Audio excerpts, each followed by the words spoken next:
Bienvenue sur Wheezy Facts.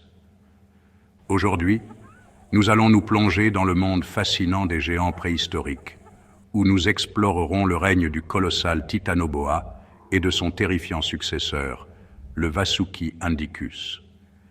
Des profondeurs des anciennes forêts tropicales aux légendes des aborigènes d'Australie, rejoignez-nous pour découvrir les histoires incroyables de ces magnifiques serpents qui ont autrefois régné sur Terre. Sous la canopée dense et ombragée d'une forêt tropicale préhistorique, un prédateur silencieux glisse dans les eaux troubles d'une rivière. Voici le Titanoboa. Sa taille est terrifiante, plus de 12 mètres de long, à peu près la longueur d'un bus scolaire, et un poids équivalent à celui d'une petite voiture. C'est le plus grand serpent ayant jamais existé. Cette scène se déroule il y a environ 60 millions d'années, seulement 6 millions d'années après l'extinction des dinosaures par un astéroïde inattendu. Durant le Paléocène, la nature renaît lentement. Le Titanoboa prospère dans un environnement luxuriant et humide, où l'air est aussi chaud et moite qu'un sauna et les rivières regorgent de poissons. Un paradis pour un prédateur comme lui. Après la disparition des dinosaures, le Titanoboa se hisse au sommet de la chaîne alimentaire. Son corps est parfaitement adapté à la fois à la puissance et à la furtivité. Une colonne vertébrale robuste soutient sa taille massive et lui permet de se déplacer avec aisance et silence. Le Titanoboa glisse dans l'eau comme une ombre, presque invisible. Il ne poursuit pas ses proies. Il attend patiemment, caché dans l'obscurité sous la surface de l'eau. Lorsqu'un banc de dipneustes préhistoriques s'approche trop près, le Titanoboa attaque d'un puissant mouvement, ses mâchoires se refermant sur sa proie. Le poisson n'a aucune chance. Une fois que sa proie a cessé de se débattre, le serpent l'engloutit tout entière. Pendant des millions d'années, Titanoboa a régné sur les forêts tropicales sans être défié, ni par les crocodiles préhistoriques, les petits mammifères ou les oiseaux. Mais ce n'était pas le seul super prédateur au monde. Aux côtés de Titanoboa vivait toute une famille de serpents, un vaste arbre biologique rempli de différents génomes et espèces de serpents. Leur histoire remonte à près de 100 millions d'années, au Crétacé, et leurs fossiles ont été découverts en Amérique du Sud, en Afrique, en Inde et en Australie. Ces serpents ont évolué sur les anciens continents du Gondwana, qui formaient autrefois une immense masse continentale, et ils prospéraient en son sein. À l'époque des dinosaures, ces serpents vivaient dans leur ombre, s'adaptant pour survivre. Certains se nourrissaient de petits mammifères, tandis que d'autres attendaient l'éclosion des œufs de dinosaures. Certains étaient même assez audacieux pour chasser les bébés dinosaures. Des fossiles d'une espèce ont même révélé les restes d'un petit titanosaure, ce gigantesque dinosaure au long cou, à l'intérieur de son estomac. Lorsque l'ère des dinosaures a pris fin à cause d'un impact d'astéroïdes, ce fut une aubaine pour les serpents.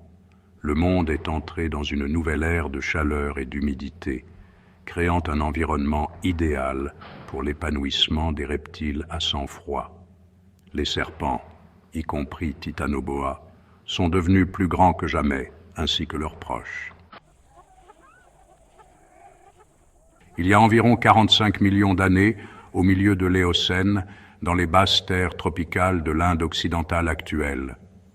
Cette région verdoyante et marécageuse, riche en rivières et en étangs, abritait le plus grand et le plus redoutable des prédateurs, le Vasuki indicus.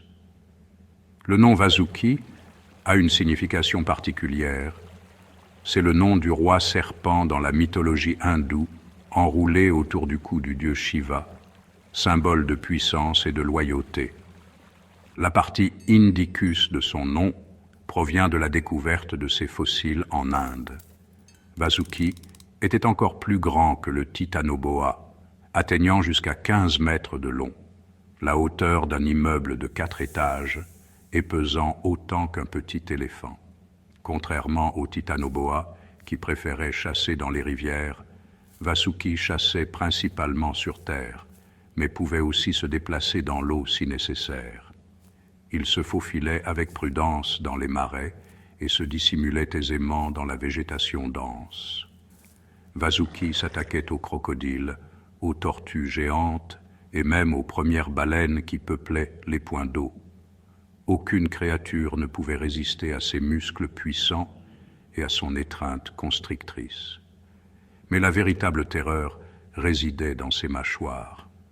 Contrairement au titanoboa et au python actuel, Vasuki ne pouvait pas avaler des proies de grande taille en entier. Au lieu de cela, il les dévorait vivantes avec ses dents, rapidement et brutalement, s'imposant ainsi comme le plus grand prédateur de son époque. Et n'oubliez pas, on ne parle pas juste d'un titanoboa ou d'un Vasuki. Ces serpents faisaient partie de populations entières. Au Paléocène, les rivières regorgeaient de titanoboa en tout genre, des plus petits luttant pour survivre, jusqu'aux plus anciens et imposants, dominant les voies navigables. De même, des générations de Vasuki indicus se sont affrontées pendant des millénaires. Au fil du temps, de nombreux membres de la famille des Matsoidae ont établi leur propre territoire. Par exemple, en plus du Vasuki, un autre serpent géant prospérait en Afrique du Nord, dans ce que nous connaissons aujourd'hui comme l'Égypte. Cette région était autrefois recouverte d'eau et de marécages.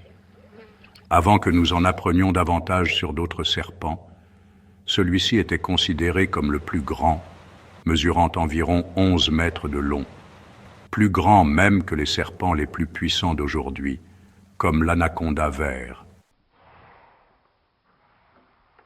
Nous voici maintenant au Pléistocène, une époque qui s'étend d'environ 250 000 ans à 11 000 ans avant notre ère. Alors que les humains modernes se développaient à travers le monde, les serpents ont dû faire face à un nouveau défi, encore plus redoutable que les dinosaures. En Australie, les souverains locaux du royaume des serpents étaient imprégnés de légendes. Les aborigènes d'Australie les appelaient le serpent arc-en-ciel mythologique, une divinité considérée comme le créateur du monde. Cela soulève une question intéressante. Le serpent a-t-il été nommé d'après une divinité, ou les aborigènes ont-ils créé leur divinité à partir du serpent? Pendant des milliers d'années, les anciens Australiens ont coexisté avec ces redoutables prédateurs, avertissant leurs enfants des zones dangereuses et racontant des histoires sur ces serpents terrifiants. Dans leurs récits, on disait que le grand serpent arc-en-ciel avait façonné la terre, les rivières et la texture du monde, probablement inspiré par la nature puissante de ces serpents. S'ils savaient seulement que ces créatures n'étaient pas aussi gigantesques que Vasuki ou le titanoboa. Cependant, ils étaient encore redoutables. Le Yurlungur pouvait atteindre jusqu'à 8 mètres de long. Ce serpent prospérait dans les régions luxuriantes et humides de l'Australie du Miocène, en particulier près des cours d'eau, où la végétation dense lui offrait des proies en abondance. Le Yurlungur avait un corps épais, aussi large qu'une cuisse humaine, et préférait chasser dans le nord-ouest du Queensland. Des fossiles de ce serpent ont été découverts dans le calcaire de Riversley, dont un squelette presque complet, avec des dents, une découverte remarquable, car les crânes de serpents sont fragiles et ne survivent généralement pas au processus de fossilisation.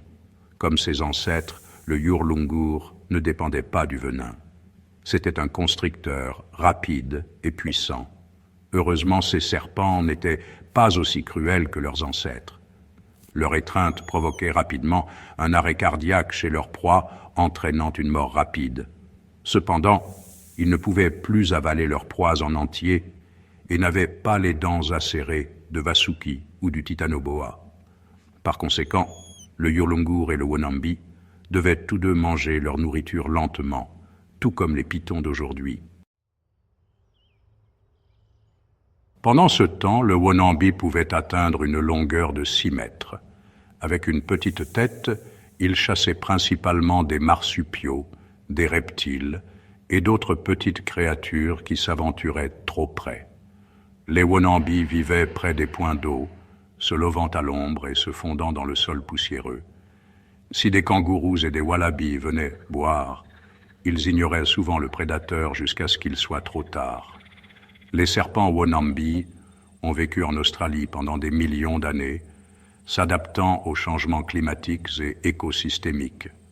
En fait, ils se sont répandus dans les régions plus froides et plus sèches de l'Australie. Pourtant, même les géants peuvent tomber. Au fil du temps, la Terre s'est refroidie et la nature a changé. Les wonambis ont survécu jusqu'à il y a environ 50 000 ans et auraient peut-être vécu plus longtemps si les humains n'étaient pas arrivés. Ces mêmes aborigènes australiens qui craignaient autrefois le wonambi sont finalement devenus la cause de sa disparition.